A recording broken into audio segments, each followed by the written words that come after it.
Hello everyone, I am Minakshi working as an assistant professor IT department KIET group of institution Gajiwala. In this lecture, I will be discussing about assembler directives. So let's get started. Now what is an assembler directive? In assembly language, we have two types of statements. One is executable statement, second assembler directives. Executable statements, these are statements to be executed by the processor. These statements represent the instructions which are going to be executed by the processor. Whereas assembler directives, these are statements that direct the assembler to do something. These statements are only for assembler. As the name suggests, that it directs the assembler to do a task. So assembler directives are the instructions to the assembler only concerning the program being assembled.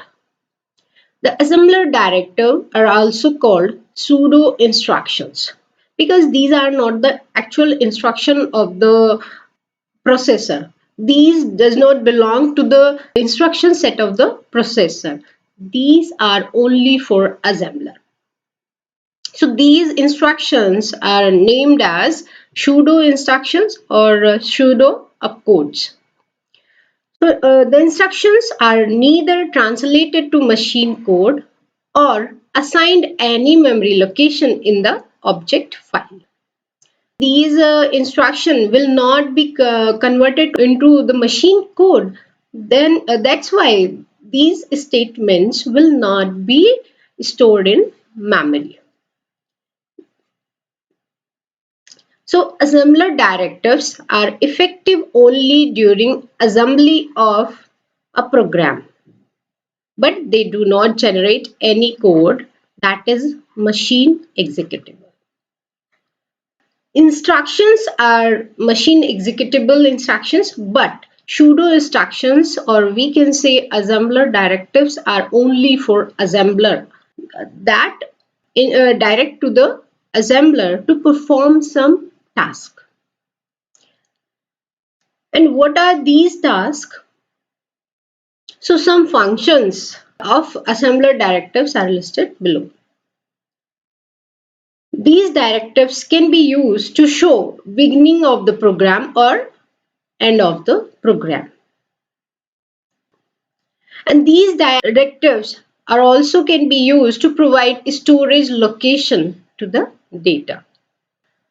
Some assembler directives are used to give values to the variables,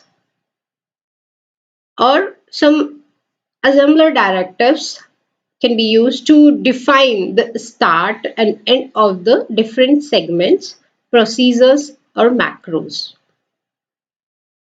We will see some examples of assembler directives. So here we have a list of assembler directives. First is ORG, that is related to origin. So ORG, and then we will mention some address. This assembler directive defines the next block of instruction should be stored in memory location starting at the mentioned address. Second is end. So this assembler directive will show the end of the assembly program.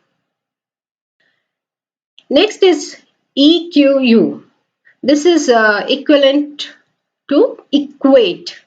So through this assembler directive, we can assign a value to a name, variable name, or assign a value to some symbol.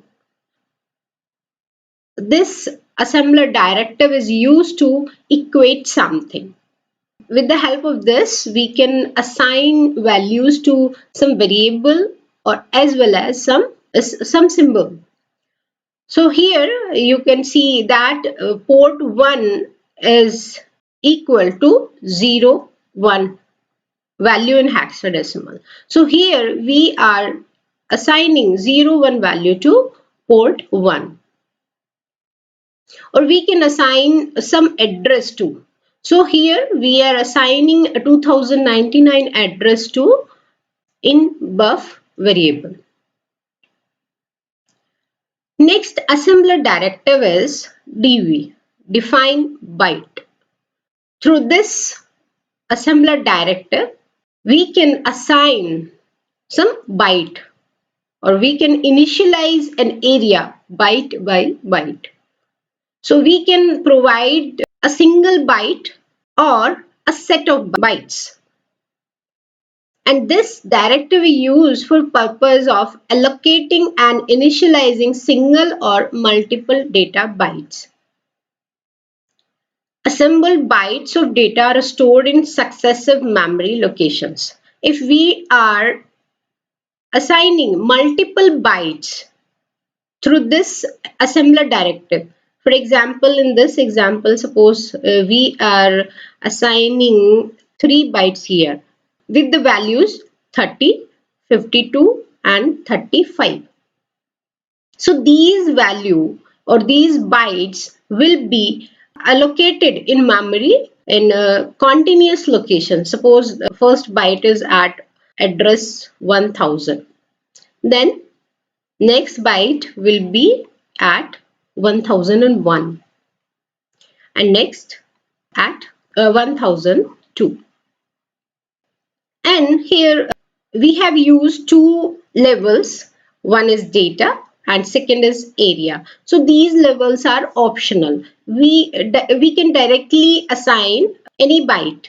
So we can use dv, suppose 15h. So here we are assigning a byte with value 15 without label. Next is defining word. We can define the word. Initialize an area 2 bytes at a time if the word size of 2 byte. In case of 8085 microprocessor, the word size is 1. So this assembler directive will define only 1 byte at a time. Next assembler directive is ds, define storage. So here we can define storage, how many locations will be used by some level. So we can allocate a number of locations with the help of ds to a variable. So it reserves a specified number of memory locations. For example, here out buff level, then ds4. So it will allocate 4 memory locations to out buff. So next assembler directive is macro. Macro is basically used to define the macro. Macro will show the beginning of macro. Here a name step of the macro is given. Then macro keyword to specify that these statements belong to a macro, or we are defining a macro with some argument. Next we will specify the statements related to that macro, and next we will define the end of macro. So macro word is used as a assembler directive to specify the macro is being defined. It shows the beginning of macro along with the defining name and parameters. In this example, the macro name is step, and M shows the end of macro. So in this way, we can use a different assembler directives in assembly programs. These assembler directives are different from the instruction of the processor. In this lecture, we discussed about various assembler directives. Assembler directives are the, we can say, keywords which are given to assembler to perform some specific task. And these statements are only for assembler. These statement, or we can say assembler directives, are called pseudo instructions. And these are not converted into machine code. Content of this lecture was taken from Microprocessor Architecture Programming and Application with 8085, written by Sir Ramesh S. Goenka. Thank you. Happy learning.